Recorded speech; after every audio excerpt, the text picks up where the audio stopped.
Rumah Sakit Umum Daerah RSUD Bali Mandara yang membeberkan hasil autopsi jenazah Juliana Marins, wisatawan asal Brasil berusia 27 tahun yang jatuh di lereng puncak Gunung Rinjani pada Jumat 27 Juni 2025 kemarin.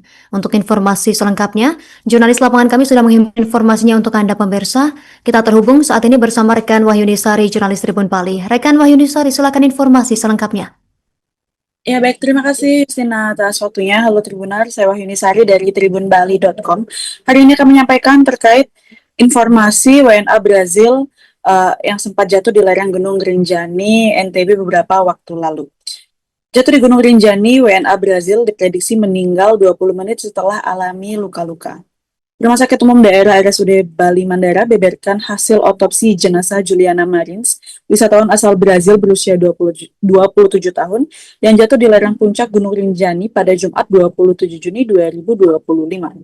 Dr. Ida Bagus Putu Alit BMF selaku dokter forensik RSUD Bali Mandara yang menangani jenazah korban mengatakan usai jenazah tiba langsung dilakukan pemeriksaan luar dan otopsi pada Kamis 26 Juni 2025 pada pukul 22 WITA.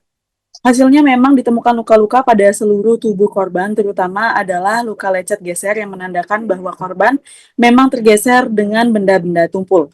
Selain itu juga ditemukan adanya patah-patah tulang, terutama di daerah dada bagian belakang, juga tulang punggung dan juga paha.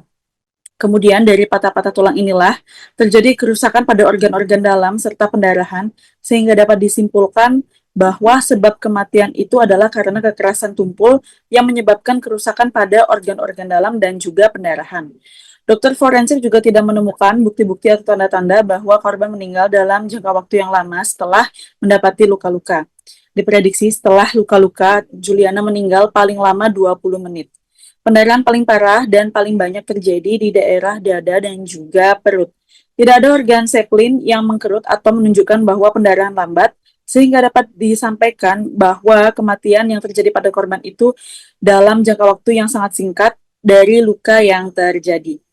Dan karena jenazah dimasukkan ke dalam freezer, sehingga waktu kematiannya diprediksi terjadi antara 12 sampai 24 jam berdasarkan dari tanda-tanda lebam mayat dan juga dari kaku mayat Juliana. Kebanyakan pada tubuh Juliana ditemukan luka lecet geser yang artinya tubuhnya tergeser dengan benda-benda tumpul tersebut. Sementara dugaan meninggal karena hipotermia, Dr. Alit beberkan tak dapat melakukan pemeriksaan dugaan hipotermia sebab jenazah sudah dalam kondisi lama sehingga tak dapat memeriksa cairan pada bola mata jenazah. Namun jika dilihat dari luka-luka yang ada dan pendarahan yang banyak, dugaan hipotermia bisa disingkirkan. Sehingga kesimpulannya penyebab kematian Juliana adalah karena kekerasan tumpul. Jadi untuk sementara adalah kekerasan tumpul yang menyebabkan patah tulang dan kerusakan organ dalam serta pendarahan. Luka paling parah ditemukan yang berhubungan dengan pernafasan di mana terdapat luka-luka terutama di daerah dada bagian belakang punggung yang merusak organ di dalamnya. Jika dilihat pola lukanya berbentuk luka lecet geser sesuai dengan pola luka jatuh. Sehingga luka ini tersebar di daerah tubuh dan paling banyak ditemukan di punggung serta anggota gerak atas bawah dan juga di bagian kepala. Kondisi jenazah saat diotopsi masih utuh dengan luka-luka yang ada dan ketika diperiksa jenazah memang dingin karena kemungkinan sudah di freezer.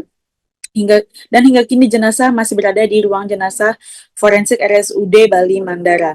Usai melakukan autopsi, RSUD Bali Mandara akan mengembalikan jenazah Juliana ke penyidik sebab akan dijadikan barang bukti. Jika penyidik sudah menyelesaikan penyelidikannya dan tidak diperlukan lagi, jenazah Juliana akan diserahkan ke pihak keluarga. Lebih lanjutnya, Dr. Alit mengatakan kemungkinan jenazah Juliana akan dikembalikan ke negaranya dan masih menanti jadwal pastinya. Hasil otopsi pun juga sudah diserahkan dari pihak rumah sakit ke penyidik dan juga ke keluarga Juliana. Jenazah Juliana saat ini masih dilakukan preservasi maksud saya untuk mempertahankan jenazah dalam keadaan awet hingga dikembalikan ke negaranya. Itu saja laporan dari saya, Yustina. Saya kembalikan ke studio. Terima kasih. Terima kasih. Baik, terima kasih rekan Wahyuni Sari, jurnalis Tribun Bali atas informasi dari Anda. Kami nantikan informasi update selanjutnya. Selamat bertugas kembali. Pemirsa, untuk melakukan informasi dari jurnalis lapangan kami, berikut keterangan Dr. Ida Bagus Putu Alit selengkapnya. Kami tidak menemukan bukti-bukti atau tanda-tanda bahwa korban itu meninggal dalam jangka waktu yang lama dari luka-luka. Bisa saya jelaskan misalnya di kepala itu ada luka, tetapi belum menimbulkan adanya herniasi, karena herniasi otak itu terjadi berapa jam sampai berapa hari. Nah itu kita tidak temukan, berarti tidak ada bukti di kepala. Demikian juga di dada dan juga di perut ya, pendarahan itu cukup banyak, dan juga tidak ada organ spleen misalnya yang mengkerut, yang menunjukkan bahwa pendarahan itu lambat. Sehingga jadi dapat kita sampaikan bahwa kematian yang terjadi pada korban itu dalam jangka waktu yang sangat singkat. Download Tribun X sekarang, menghadirkan lokal menjadi Indonesia.